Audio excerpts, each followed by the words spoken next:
स्वागत है आप सभी का हमारे साथ इस खास वीडियो में, जिसमें हम बात करने जा रहे हैं साप्ताहिक राशिफल की। वीकली राशिफल तुला राशि के लिए 13 अप्रैल से और 19 अप्रैल तक।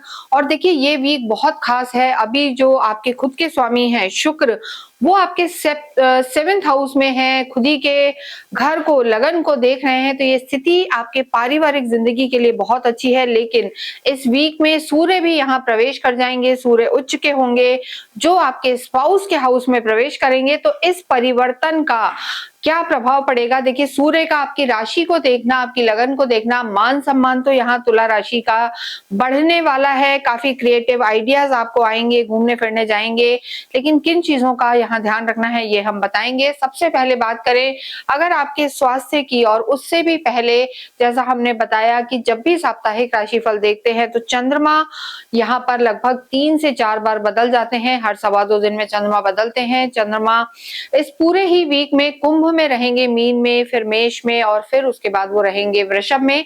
यानी जब ये वीक समाप्त होगा तो चंद्रमा उच्च के रहेंगे और चंद्रमा आपके अष्टम में आ जाएंगे। देखिए चंद्रमा जब भी चौथे, 8वें, 12वें घर में होते हैं तो शुभ परिणाम नहीं देते। तुला राशि के लिए चंद्रमा उच्च के तो होंगे लेकिन वो अष्टम में रहेंगे। तो वीक के एंड में आपको अपने स्वास्थ्य का भी ध्यान रखना है और ओवर थिंकिंग से बचना है। साथ में यहाँ पर आपकी निर्णय क्षमता या भावनाएं जो कहते हैं कि थोड़ा सा इफेक्ट हो सकती हैं, तो यहाँ पर थोड़ा सा आप संभल के रहें। 14 अप्रैल को सूर्य संक्रांति है, सूर्य परिवर्तित होंगे और मेष में प्रवेश करके वो उच्च के हो जाएंगे। तो यहाँ अगर हम सबसे पहले स्वास्थ्य की बात करते हैं तो देखिए जो रोग ऋण शत्रु का घर है वहीं पर आपके 4 प्लैनेट सूर्य, मंगल, शनि और बुध विराजमान है। हालांकि सूर्य और मंगल का 6ठे घर में होना रोग हंता, शत्रु हंता माना जाता है। तो स्वास्थ्य यहाँ पर ठीक है, बीमारियां होंगी, परेशानियां आएंगी, लेकिन सूर्य मंगल का यहाँ होना आपको रोग से निजात दिलाएगा। लेकिन फिर भी आपको अपना स्टमक का ध्यान रखना है और सर्वाइकल वगैरह का पेन यहाँ पर आपको थोड़ा सा परेशान कर सकता है। इसके साथ ही जब सूर्य सप्तम में प्रवेश कर जाएंगे तो ब्लड प्रेशर का आपको ध्यान रखना है और गुस्से से आपको बच के रहना है, ओवर थिंकिंग से भी बचना है और वीक के एंड में थोड़ा सा स्वास्थ्य का ज्यादा ध्यान रख के चलना है। देखिए बाद में आपको थोड़ा सा शुगर, थायराइड या कोई भी क्रॉनिक डिजीज अगर चल रही है तो वो थोड़ा परेशान कर सकती है। इसके साथ ही अगर हम बात करें आपकी लव लाइफ की, तो देखिए लव लाइफ में जब ये वीक स्टार्ट हो रहा है तो चंद्रमा और राहु साथ हैं, ग्रहण योग बनाते हैं, पंचम भाव से लव लाइफ को देखा जाता है। तो वीक के शुरू में ही 13-14 तारीख को ही ओवर इमोशनल नहीं होना, किसी तीसरे व्यक्ति के कहने में नहीं आना है। और पंचम के लॉर्ड शनि 6ठे घर में होके यहाँ पर लव लाइफ में देखिए थोड़े से ईगो क्लैशेस आपके रह सकते हैं। दोनों मैं सही, ये चीज यहाँ पर थोड़ा सा आपको दिक्कत दे सकती है। साथ ही आर्ग्यूमेंट हो सकते हैं। तो हम यहाँ पर यही कहेंगे सबसे ज्यादा इस वीक में आपको अपनी लव लाइफ को संभालना है और आर्ग्यूमेंट से बचना है, वरना लड़ाई बढ़ सकती है। स्पेशली वीक के एंड में थोड़ा सा आपको ओवर पॉजेसिव या ओवर कंट्रोलिंग नहीं होना, नहीं तो दिक्कत का सामना करना पड़ सकता है। वैवाहिक जीवन की बात करेंगे तो देखिए शुक्र का आपके सप्तम में होना जो वैवाहिक जीवन के कारक हैं, एक तरीके से लव रोमांस बढ़ाने वाले हैं।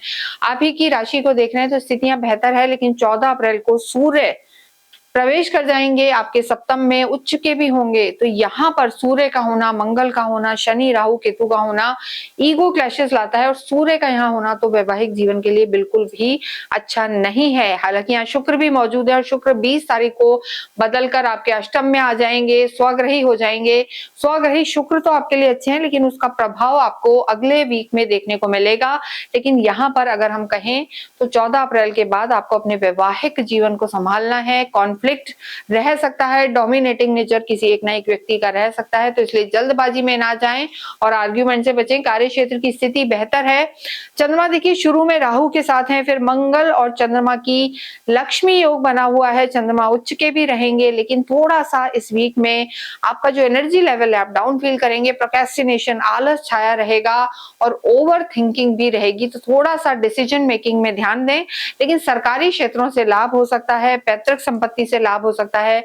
किसी भी रूप में कानूनी दांव-पेच कार्य क्षेत्र में चल रहे तो लाभ हो सकता है। क्रिएटिव फील्ड से यहाँ पर ये समय अच्छा रहेगा। आप इंडस्ट्री में हैं, ब्रांड का काम करते हैं, कपड़ों का काम है, फ्रेग्रेंसेस या किसी भी तरीके के हायर एंड बिजनेस में यहाँ पर सफलता मिल सकती है। विदेशों से भी लाभ के इस वीक में योग बने हुए हैं। लेकिन देखिए जो धन भाव की स्थिति है, धनेश मंगल आपके छठे घर में है। कानूनी दांव-पेच में विजय मिलेगी, लोन्स वगैरह मिल सकते हैं, लेकिन अननेसेसरी के पैसों के लेन-देन से आपको बच के चलना है और विशेषकर 18-19 तारीख को पैसे के लेन-देन से बचें, जल्दबाजी में निर्णय ना लें। विद्यार्थियों की स्थिति बेहतर है, टेक्निकल एजुकेशन में है तो सफलता मिलेगी, लेकिन थोड़ा-सा डिस्ट्रैक्शन यहाँ पर नजर आ रहा है वीक के शुरू में। चंद्रमा का आपके ही राशि में होना, राहु के साथ होना थोड़ा-सा ग्रहण योग बनाता है, यानी पढ़ाई में मन कम लगेगा। चंद्रमा की जो इस पूरे ही वीक की स्थिति है और मन चंचल रहेगा, तो फोकस्ड रहने की कोशिश करें, अपने बड़े बुजुर्गों से सलाह लें। और गुरु का देखिए आपके नवम भाव में होना, ये जो नवम भाव है पुराने प्रारब्धों का स्थान है, पुराने कर्मों का स्थान है, यहाँ पर गुरु का होना आपको लाभ दिलवा सकता है।